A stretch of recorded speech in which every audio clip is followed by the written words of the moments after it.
হ্যাঁ তুমি কি মুখে দিছো কি তুমি লেংটু তোরে কেমন দেখায় দুর্ভিক্ষের বাচ্চারা আছে না শিশুরা সেরকম দেখা যায় তোকে দুর্ভিক্ষের বাচ্চা তুই মানে গাজায় বাচ্চারা যেমন খেতে পায় না শুকনো ওরকম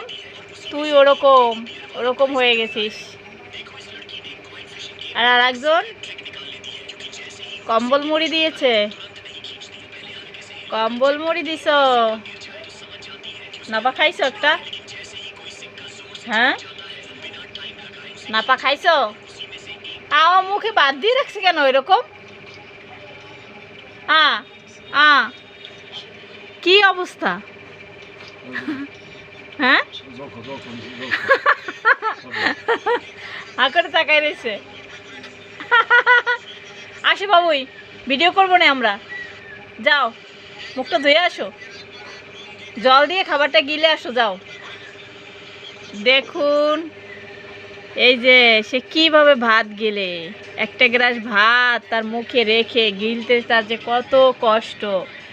এখন বাজে বিকেল 5টার মতো তো বাইরে বেরোয়নি বৃষ্টি থেমেছে একটু আগে একটু পরে হয়তো বাইরে গিয়ে একটু হাঁটাহাঁটি করব এটা আমার জানালা থেকে এই এখানে এসে খাট আমরা থাকি এই ঘরের মধ্যে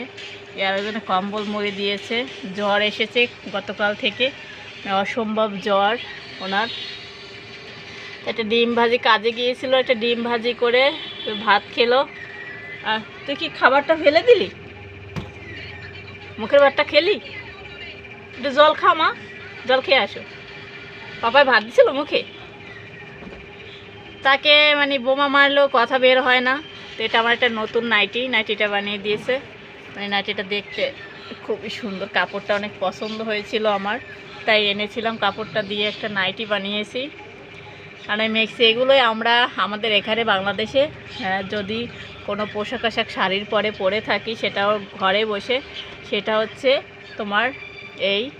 মেক্সি এখানে বলে আমাদের মেক্সি এটা হচ্ছে নাইটি তো চশমা পরিনি চশমা ছাড়া ভালো করে চোখেও দেখতে পাচ্ছি না ভালো করে চোখেও দেখতে পাচ্ছি না তো আমার পিছন ক্যামেরা একদম ভালো না সামনের ক্যামেরা থেকে ভিডিও করছি যে দেখা যাচ্ছে এই জানালাটা আমার হাজবেন্ড মানে আমার বর বিয়ের পরে পরে আমি বাবার বাড়ি গিয়েছিলাম নতুন একদম জানালা ছিল না নিজের হাতে বিল্ডিংয়ের ঘরে এই দেখো দেয়ালে বিল্ডিংয়ের ঘরে এই জানলাটা ও নিজে হাত দিয়ে বানিয়েছে এই যে এখান থেকে এনে এভাবে দিয়ে তারপর রাতের বেলা আমরা থাকি খুব রিক্স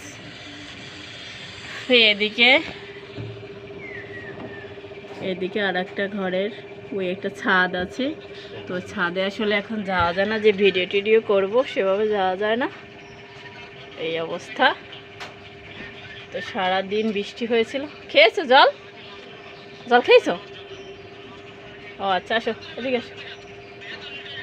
সাদা গেঞ্জিটা তো ভালো লাগছে না শরীর স্বাস্থ্য না থাকলে কি বাচ্চাদের ভালো লাগে নাকি শুকনো কাঠি একটা শুকনো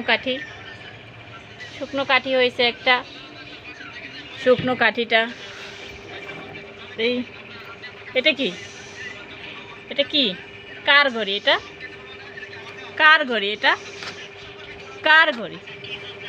কার ঘড়ি এটা সেটা বলো আগে হ্যাঁ কার ঘড়ি পাপার তুমি হাতে দেবে দাও দেখি হাতে দাও হ্যাঁ হাতে পরো তোমার এই ঘড়িটা পছন্দ হয়েছে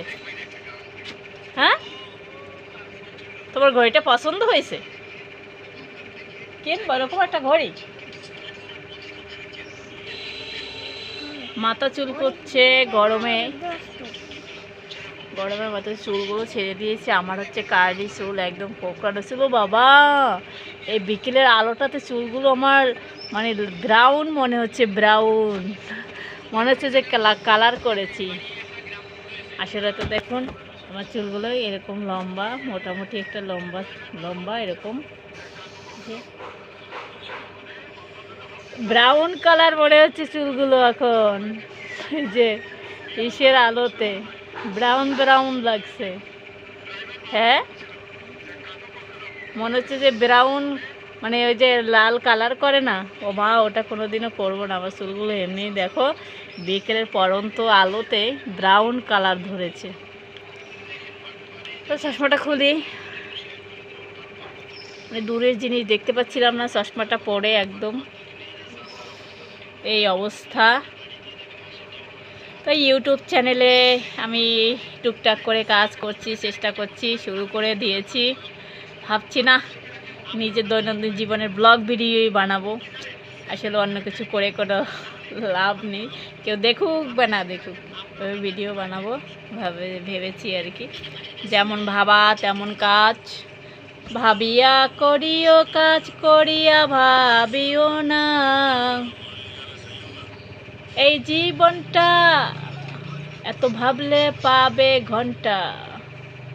ভেবে ভেবে কিছুই আসলে হয় না। ভাবনার থেকে কাজটা বেশি করতে হয়, কারণ হচ্ছে ভেবে ভেবে কখনো কোনো কিছু পরিপূর্ণভাবে করা যায় না।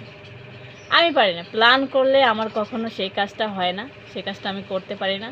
প্ল্যান ব্যতীত যে কাজ করি সেটা আমার হুট করে হয়ে যায়, মানে আমার কোনো প্ল্যান থাকে না, ওই জিনিসটা আমি টুকটাক পেয়ে যাই। যেমন আমার কোনো পরিকল্পনা থাকে না, তারপর আমি পাই। কিন্তু আমি যেটা পরিকল্পনা করে রাখি, যদি ছোট্ট একটা বিষয়ও, সেটাতে আমার বাধা এসে পড়ে। আপনাদের কি হয়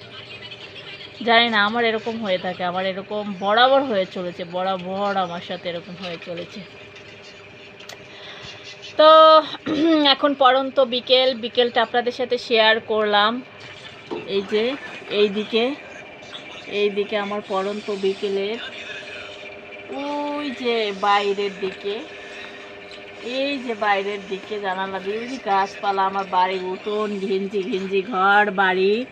এই অবস্থার আমি হচ্ছি ঝুনো পাগলি, চুলওয়ালা পাগলি। এই যে চুলগুলো ছাড়তে ইদানিং এত ভালো লাগে, কারণ আগে অনেক চুল ছিল মাথায়, কোঁকড়ানো চুল, মানে ছাড়তে পারতাম না, এত গরম লাগতো। আর এখন ইদানিং এই যে ভিডিও টিডিও করে চুলগুলো কমে এসেছে, একটু হালকা সিল্কি হয়েছে, কার্লি হলো, মানে দুপাশে ছেড়ে রাখতে খুব ভালো লাগে, কেমন জানি ভালো লাগে। আমারও হচ্ছে আনকমপ্লিট ঘর, এই যে, আর ওইটা একটা বিল্ডিং, সুন্দর ছোট্ট একটা ছাদটাতে এখন গাছ টাছ লাগিয়ে এগুলো ভরে ফেলেছে। গাছটাতে ওখানে গিয়ে যে একটু ভিডিও করব, ছবি তুলবো, সে উপায়ও নেই আর কি, এমন অবস্থা। এই জন্য ওখানে যাওয়া হয় না, পরের ছাদ, এই জন্য। তো ঠিক আছে, টাটা, আজকের ভিডিওটা এ পর্যন্তই। Start my video. এখন শুধু ভিডিও দেবো আর দেবো।